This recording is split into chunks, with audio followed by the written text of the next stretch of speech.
छई छप्पा छई, आती हुई लहरों पे जाती हुई लड़की, आती हुई लहरों पे जाती हुई लड़की, लहरों पे ही लड़की चल रही है। लड़की है कि डाकन है कि पनडुब्बी है? वो 7 समंदर पार में तेरे पीछे पीछे आ गई, तेरे पीछे पीछे आ गई। यार समंदर में पीछे पीछे आ गई, लड़की है कि पनडुब्बी है? चक्करवात है। एक बार ऐसा हुआ कि सुशील कलवार जी जो कोटा से चलते हैं, सुबह सुबह एक बहुत बड़े कवि के पास पहुँचे और बोले, हुजूर मेरे बड़े भाई, आप इतनी अच्छी कविताएं लिखते हैं, इसका क्या नुस्खा क्या है, आप कैसे लिख लेते हैं? उन्होंने कहा, देखो भाई सुशील जी, कविता लिखने के लिए बहुत कुछ चाहिए। सबसे पहले तो पर्यावरण चाहिए, और पर्यावरण के लिए ऐसा माहौल चाहिए जहाँ पर कविता के अच्छे विचार आ सकें, अच्छे शब्द आ सकें। जी बोले, कैसे? मैं समझ नहीं पाया। बोले कि जैसे किसी झील के किनारे बैठिए, किसी नदी के किनारे बैठिए, किसी नहर के किनारे बैठिए जहाँ थोड़े पेड़ लगे हों, और वहाँ बैठ के फिर चिंतन करिए, आपके शब्द आएंगे। सुशील जी एक नहर के किनारे पहुँचे, वहाँ सीढ़ियाँ थी नहर के किनारे, उस पर जाके बैठ गए, अपनी डायरी ली और कलम ली। लिखते लिखते इनकी कलम उस झील में चली जाती है। अब जब रोने लगे, मेरी कलम, मेरी कलम, मेरी कलम, मेरी कलम। और एक ही कलम थी इन पे, इतनी कीमती तो एक ही कलम थी। वहाँ उसमें से एक जलदेवी निकली नहर में से। उसने कहा, हे वाणी पुत्र, हे सरस्वती के चितेरे, तू क्यों रो रहा है? जब तू रोएगा तो देश को कैसे हंसाएगा? उन्होंने कहा, माँ मैं क्या करूँ, मेरी कलम थी लिखने की, यही मेरी ज़िंदगी थी जो इस पानी में चली गई है। बोले, पानी में चली गई तो मैं ला के देती हूँ।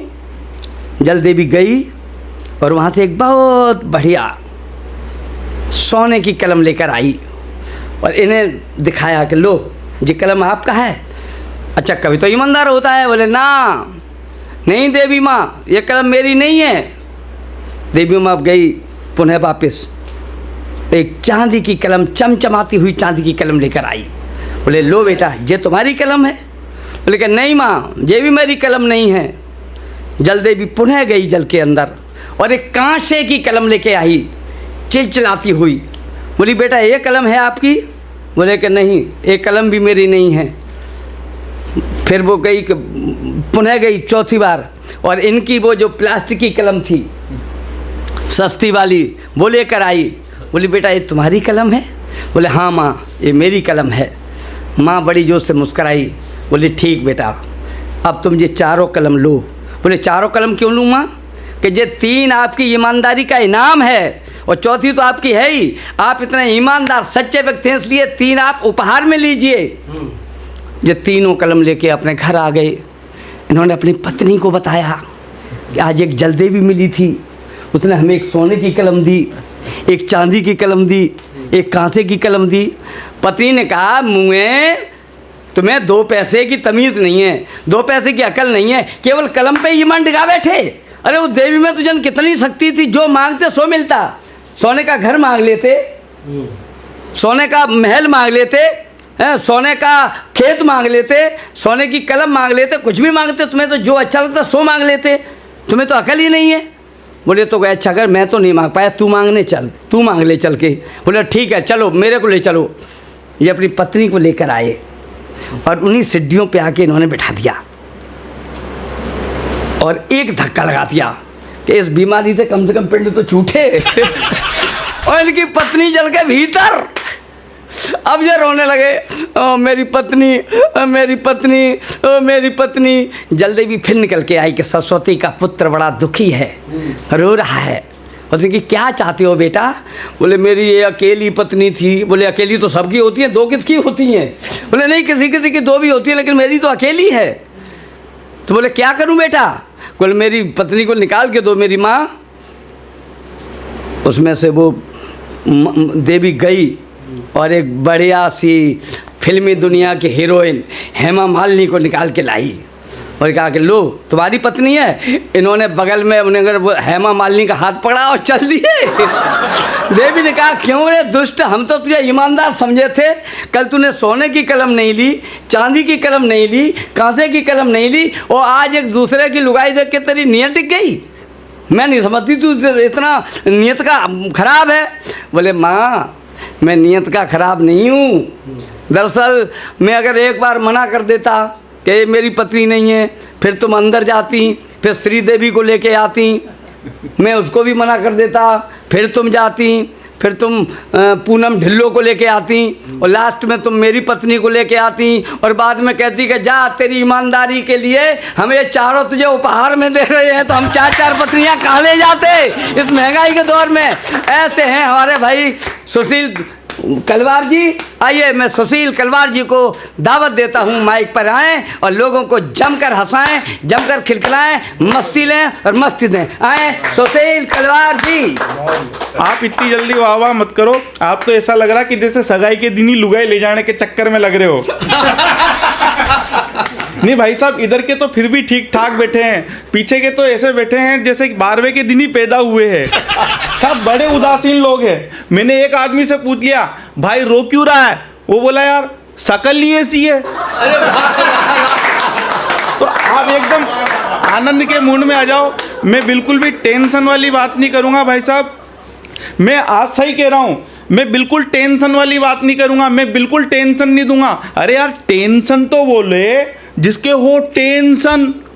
अरे वाह वाह क्या बात है, वाह वाह वाह। अपने तो 2 ही सन, अपन तो बिल्कुल अटेंशन, 60 के बाद में पेंशन। अरे वाह। नहीं फिर काई की टेंशन। आपको मेरी कविता में बुद्धि लगाने की जरूरत ही नहीं है, क्योंकि मैं ही लगाता।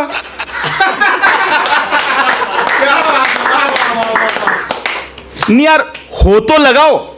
भैंस का दूध पी पी के बुद्धि इतनी मोटी होगी, इतनी मोटी होगी, इतनी मोटी होगी, कोई कितना ही बीन बजाए कुछ समझ ही नहीं आता। एक भैंस मोबाइल निकल गई भाई साहब, अब जैसे भैंस मोबाइल निकल गई, उसके फोन करे घंटी बजे भैंस भांगड़ा करे, जैसे घंटी बजे भैंस कथक नृत्य करे। मेरे पास आए सुशील जी ये भैंस मोबाइल निकल गई, और जैसे ही फोन करते हैं कथक नृत्य करते हैं, इसका क्या करें। मैंने कहा इस भैंस को कवर क्षेत्र से बाहर ले जाओ। नहीं मैं ऐसी कोई दिक्कत वाली बात नहीं करूँगा। हमारे बीच में दिल्ली से पधारे हैं श्रीमान संजू सूर्यम जी। ये दिल्ली से इसलिए पधारे हैं सर, ये दिल्ली से इसलिए पधारे हैं, ये दिल्ली से इसलिए पधारे हैं क्योंकि ये दिल्ली रहते हैं। अब यार दिल्ली रहेंगे तो दिल्ली से ही तो पधारेंगे ना, फ्रांस से थोड़ी आएंगे। मतलब बहुत अच्छे कवि, वीर रस के बहुत अच्छे कवि। मैं बताऊं, मैं भजन संध्या में बैठा था, कुर्ता पजामे पहने था और सर पे एक फेटा था। मैं भजन संध्या में बैठा था, कुर्ता पजामे पहने था और सर पे एक फेटा था। मेरे वीर रस के कवि का फोन आया। मैं ये नहीं कहूँगा कि संजू भैया का फोन आया, हाँ नहीं तो बाद में भाई साहब मेरे को कोटा भी जाना है वापस। मेरे एक वीर रस के कवि का फोन आया, सारा सत्संग भवन थर्राया। भाई साहब जब वीर रस का कवि कविता सुनाता है ना, तो चीन और पाकिस्तान तो क्या सत्संग भवन भी थर्रा जाते हैं। ये शब्दों की ताकत है, ये मातृ शक्ति बैठी है। ये मातृ शक्ति को वरदान होता है साहब कि 2 मातृ शक्ति एक साथ चुपचाप नहीं बैठ सकती। पर ये हिंदी कविता की ताकत है कि 50,000 की संख्या में मातृ शक्ति जो बैठी है वो चुपचाप बैठी हुई है। ये शब्दों की ताकत है, ये शब्दों का खेल है। शब्द ही ब्रह्म है, शब्द ही टकसाल है, कि शब्द ही ब्रह्म है, शब्द ही टकसाल है। सूर कबीर मीरा तुलसी जायसी सब शब्दों के ही कमाल है। अरे शब्द ही ब्रह्म है, शब्द ही टकसाल है। सूर कबीर मीरा तुलसी जायसी सब शब्दों के ही कमाल है। शब्दों से ही जीत होती, शब्दों से ही प्रीत होती, शब्दों से ही गीत बनते, शब्दों से ही मीत बनते। शब्द ही सावन में आग लगा दे। एक गाना चला साहब के सावन में लग गई आग, पर मेरे को आज दिन तक समझ में नहीं आ रहा कि सावन में इतना पानी बरस रहा फिर आग कैसे लग गई। ये शब्दों का खेल है, शब्दों का खेल है, शब्दों का खेल है। शब्द ही ब्रह्म है, शब्द ही टकसाल है। सूर कबीर मीरा तुलसी जायसी सब शब्दों के ही कमाल है। अरे शब्दों से ही जीत होती, शब्दों से ही प्रीत होती, शब्दों से ही गीत बनते, शब्दों से ही मीत बनते। शब्द ही सावन में आग लगा दे, शब्द ही रूठे भाग जगा दे। अरे रामा दल में, रामा दल में, रामा दल में तैयार न था कोई सागर पार जाने को, तैयार न था कोई माता सीता का पता लगाने को। तब जामवंत के शब्दों ने, तब जामवंत के शब्दों ने हनुमत को बिसरा बल याद दिलाया था कि हनुमत बचपन में तुमने ही तो सूरज को मुंह में दबाया था।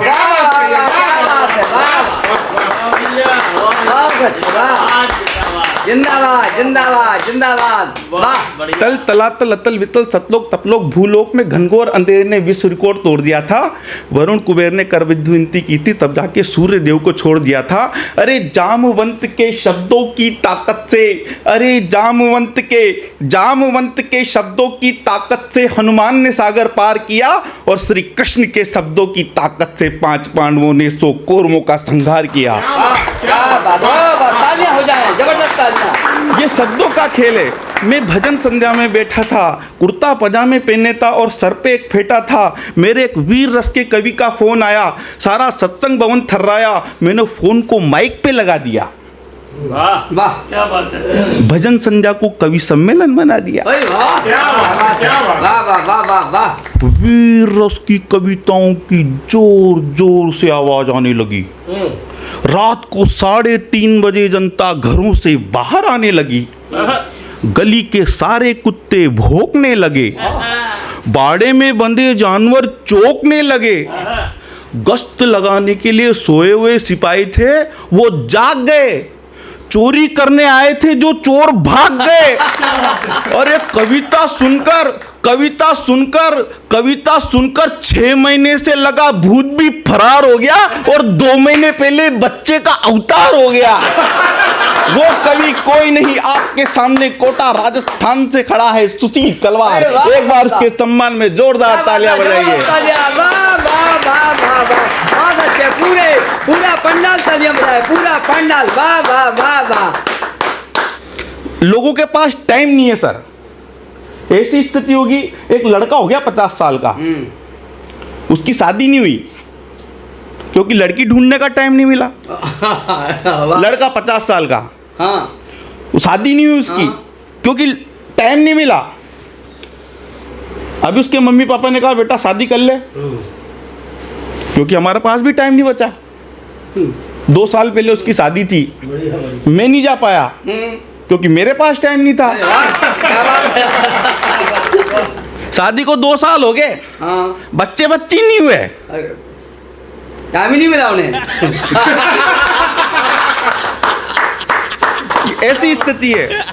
तो भाई साहब, औरत का मामला ऐसा खतरनाक है, औरत से सब डरते हैं। आदमी को औरत और हेलमेट को अपने सिर पे बिठा के रखना चाहिए, इससे जान बची रहती है। अभी इससे ये पता चलता है कि हमारे बुजुर्गों ने गृहस्थ धर्म को क्यों कठिन बना गया है। हाँ। इससे पता लगता है। एक टकला आदमी बोला कि मैं सब कुछ कर सकता हूँ, मैं सब कुछ कर सकता हूँ। उसकी लुगाई बोली यार तू कंघी तो कर ही नहीं सकता। पहले साहब गानों में लॉजिक होता था, तर्क होता था, 1-1, 2-2 साल लग जाते थे, 5-5 साल लग जाते थे गाना बनने में। आज 5 दिन नहीं लगते और गाना तैयार। गानों में कोई लॉजिक नहीं, कोई तर्क नहीं है। वो लता जी ने गाना गाया, लता जी में और मेरे में ये अंतर है कि लता जी ने 72,000 गाने गाए, मैंने एक ही गाने को 72,000 बार गाया। बहुत अच्छा वो साहब दिल से गाती है, मैं फेफड़े से गाऊंगा आपके सामने। मतलब लता जी ने वो गाना गाया, ए मेरे वतन के लोगों जरा आंख में भर लो पानी। आजकल गानों में कोई लॉजिक नहीं है सर। वो आया, आजा पानी पानी पानी पानी पानी पानी पानी चिल्ला रहा है, इतना चरका खाने की जरूरत कहाँ थी। गानों में कोई लॉजिक नहीं। वो गाना आया, हर करम अपना करेंगे ए वतन तेरे लिए। आजकल गाना चल रहा है, मुन्नी बदनाम हुई डार्लिंग तेरे लिए। हम तेरे शहर में आए मुसाफिर की तरह। यार तू मुसाफिर की तरह क्यों आया? किराए से कमरा लेके वही रहने लग जाता। मुझे नींद ना आए, नींद ना आए, चैन ना आए, नींद नहीं आए, चैन नहीं आए। अरे नींद नहीं आए तो नींद की गोली खा, हमें काहे को टेंशन दे रहा। अच्छा भाई साहब, आपको भी नींद नहीं आती कि रात को? अगर आपको रात को नींद नहीं आती तुम्हें, अच्छा आपको नहीं आती, एक उपाय बता रहा हूँ सर। अगर रात में से आप में से किसी को नींद नहीं आए तो आपको सर कोई प्रॉब्लम है किसी को? आपको नहीं आए? अरे यार रात को नींद नहीं आए तो मैं बताऊं सर, एक उपाय बता के जा रहा हूं आज मैं इतनी सारी पब्लिक के सामने कि अगर रात को नींद नहीं आए ना तो दिन में सो जाओ।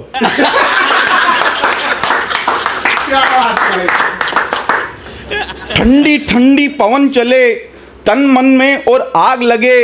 यार ठंडी ठंडी पवन से तो ठंड लगना चाहिए ना, आग कैसे लग रही है? अच्छी बात।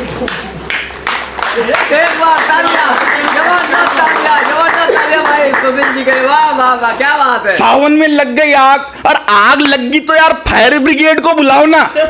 कोई मतलब ही नहीं है, कोई तर्क नहीं है। छई छप्पा छई, आती हुई लहरों पे जाती हुई लड़की, आती हुई लहरों पे जाती हुई लड़की, लहरों पे ही लड़की चल रही है। लड़की के डाकन है कि पनडुब्बी है वो, 7 समंदर पार में तेरे पीछे पीछे आ गई, तेरे पीछे पीछे आ। यार समंदर में पीछे पीछे आ गई लड़की के पनडुब्बी है, चक्करवात है। आदमी की महत्वाकांक्षाएं खत्म नहीं हो रही। एक काश अगर ऐसा होता कि 2 दिल होते सीने में, अगले को 2 दिल चाहिए, एक से काम ही नहीं चल रहा यार। कोई मतलब नहीं, गानों में कोई तर्क नहीं, बिना सोचे समझे गाने। छोड़ दिया दिल कभी कैच किया रे, छोड़ दिया दिल कभी कैच किया रे। यार तू प्यार कर रहा है, क्रिकेट खेल रहा है। सुबह से लेके शाम तक, शाम से लेके सुबह तक, सुबह से लेके शाम तक तुझे प्यार करूं, फिर सुबह से लेके शाम तक और शाम से लेके सुबह तक तुझे प्यार करूं। यार आदमी है कि हीमेन है। कोई पैसा पैसा करती है, क्या करती है पैसे का, पैसे की लगा दूं ढेरी, मैं बारिश कर दूं पैसे की, जो तू हो जाए मेरी। पैसे की बारिश कर रहा है आदमी, एक कुबेर है। कहीं जाने की जरूरत ही नहीं है। 25 सरदार ट्रेन में चढ़े एक साथ, चलती हुई ट्रेन चल गई, 25 सरदार भागती ट्रेन में चढ़ के फटाक से। मैंने कहा वेल डन, वो बोले कि खाक वेल डन, जिसको छोड़ने आए थे वो तो रह गया। अभी मैं कटिंग की दुकान पे गया, कटिंग वाला बोला भाई साहब बाल कटवाने हैं क्या? मैंने कहा क्यों, बड़े भी होते हैं क्या?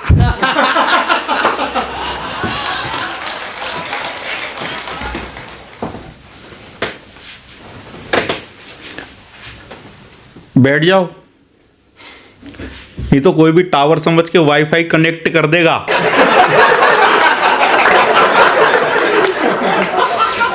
फोटो वाले भाई साहब, आप फोटो तो खींच रहे हो, फोटो आना चाहिए एकदम सेफ।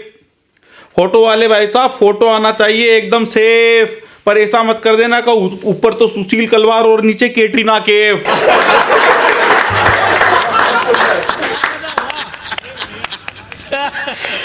मेरे पापा ने पूछा कि सुशील तेरी मम्मी कहाँ गई? मैंने कहा सामने वाली आंटी क्या गई? सामने वाली आंटी क्या, कल तो वो लड़ी थी ना। नहीं, मैंने कहा कल सेमीफाइनल था, आज फाइनल करने की है।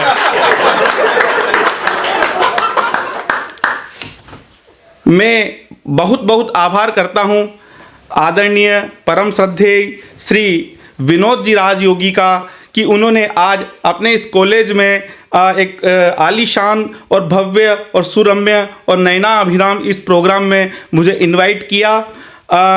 बहुत बहुत इनका आभार व्यक्त करता हूँ। साहब ये बहुत अच्छा कार्य कर रहे हैं और इनके बच्चे बहुत इंटेलिजेंट हैं। तो इन्होंने कहा मैं सुबह सुबह जल्दी आ गया आज, तो इन्होंने कहा कि सुशील जी क्या कर रहे हो आप, ऐसा करो आप टीचर हो तो ऐसा करो 1-2 लेसन पढ़ा के आ जाओ।